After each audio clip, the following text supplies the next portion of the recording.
Terminaatori bändi laulja, kes on juba aastast 1995 teinud oma bändi.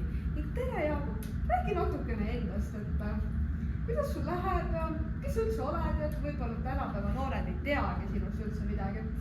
Noh, ma ikkagi tunnen, et eks igale vanusegrupile ma ju siin peale ei lähe, aga noh, eks see tuleb ka kaasa selle eluga ja noh, ma olen lihtne mees, mis seal ikka rääkida on. Eks vahepeal teeb bändi ja lihtsalt elab elu. Kas sa oled mõelnud üldse, et kas sa kunagi tahaksid nagu ka väljaspool Eestit esineda või nagu on eestlasi, kes on päris palju esinenud väljaspool Eestit, aga sina oled jäänud truuks Eestile. Mis võib olla see põhjus? Noh, tegelikult kui me nüüd räägime, siis eks ma ikka Soomes olen teinud.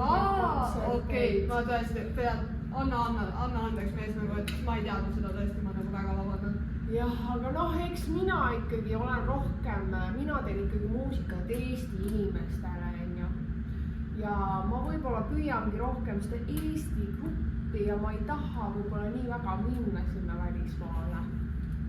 Aga mis sina arvad, et mis võiks saada Eesti muusikast 20 aasta pärast? Kas me võiksime vallutada suuri lavasid näiteks Ameerikas ja mis on sinu arvamus, Kreen, ikkagi sellest? Mina ikka tunnen, et noorem põlvkond võiks kindlasti sinna jõuda. Ja minu arvan, et see oleks väga tore. Aga ma arvan, et ikkagi peavad jääma ka need bändid, kes on ikkagi Eesti omad ja kuuluvad ikkagi Eesti rahvale. Tead, aitäh sulle, Jaagup, ja aitäh teile kutsumist. Näeme siis järgmisel kontserdil ja nüüd me liigume edasi Anne Veski ja Jaak Joala juurde. Kuna Jaak Joala lõbustab meie rahvast muusikaga teisel pool ilmas, siis ei ole tal kahjuks täna võimalik meiega koos olla, kuid seevastu oleme me leidnud kuulsa, tuntud ja meie armastatud eestlase Anne Veski. Tere, Anne Veski! Palun räägi endast, kuidas sul üldse läheb ja kuidas sa oled jõudnud siia, kus sa hetkel üldse oled? Jah, tere, rõõm olla siin, et noh, mis ma saan öelda, et olen juba 69-aastane, et elu on päris pikk juba olnud, saavutusi on palju, aga no ma ütleks, et mu muusikakarjääri juures vist kõige meeldejäävam ongi see, kui ma nõukogude ajal Venemaal siis igal pool esinemas käisin, et ma arvan, et see on mu karjääri tipphetke. Kuidas sa üldse jõudsid sinna Venemaale, ehk nagu Nõukogude Liidus olid ju karmid reeglid, et kuidas sa üldse said nagu meie väiksest Eestimaast sinna suurde punastesse armeedesse? No ma arvan, et põhiliselt vist ikka oli see, et vene rahvusele siis meeldis mu muusika, eriti siis mu venekeelsed laulud. Et ütleme nii, et mu muusika läks neile väga hästi peale, et nad lausa armastasid seda. Seda on lihtsalt imeline kuulda, meie eestlaste jaoks on ka sinu laulud lihtsalt nagu lummavad on. Aga jõuame siis selle peamise küsimuse juurde ikka. Mida sina arvad, kuidas Eesti muusika võib 20 aasta pärast olla just nagu maailma pildis? No mina ikka loodan, et meie Eesti noored suudavad midagi teha, et nad ikka suudavad ennast tõestada ja jõuda kaugemale, kui siin praegu on Eestis jõutud, et ei ole ju väga palju Eestist välja jõutud. Mina ikkagi loodan, et meie noored on nii tublid ja motiveeritud, et jõuda ikkagi rohkem kui Baltimaade tasemele, et ikka Euroopa ja maailm, et nad lähevad ikka valutama seda kõike muusikaga. Aitäh sulle, Anne, et sa täna meiega olid, kuid nüüd me lähme mehe juurde, kes on vallutanud eurolavad ja vallutab neid ka järgnevalt edasi maailmas. Meie viimane tänane külaline on meie tuntud kui euro peaaegu taasvõitja Tommy Cash. Tere, Tommy!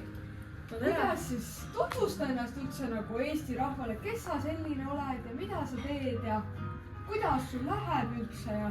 No tänan küsimast, et täitsa hästi läheb, et noh, mina tavaline Eesti poiss Kopli liinidelt, et mis ikka, et eurolavadel sai käidud ja nüüd ma siin olen.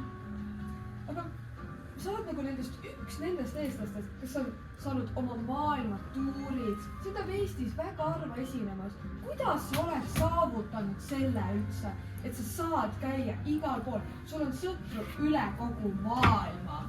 noh, kõik algaski sellest, et vaata, ma ei jäänud siia väiksesse Eestisse, et ma läksin kohe välismaale. Ja siis sealt hakkas pihta, et noh, käisin ka siis Fashion Weekidel ja no tegin igasugust trikke ja sealt hakkas kogu minu see trall pihta, et tänu sellele olengi nagu jõudnud sinnamaani välja. aga kuidas üldse maailm sinu muusikat vastu võtab, kuidas sa said selle kuulsuse üldse, miks sa ei peaks olema Eestis, vaid ma läksin hoopis ära. kuidas maailm sind üldse vastu võttis? noh, alguses ikka raske, et nagu kõigi, et keegi väga ei mõista või ei saa aru sellest, aga see ongi nii nagu, see on nagu kaks erinevat, et osad nagu meeldivad või osad ei mõista seda, aga nii see on. Ja siis see viimane küsimus sulle siia tänasesse õhtusse, et mida sa arvad, kuidas võiks Eesti muusika areneda veel 20 aasta jooksul, et kas meie noored artistid võiksid järgneda sinu radadel ja vallutada mitmeid kuulsaid maailmalavasid?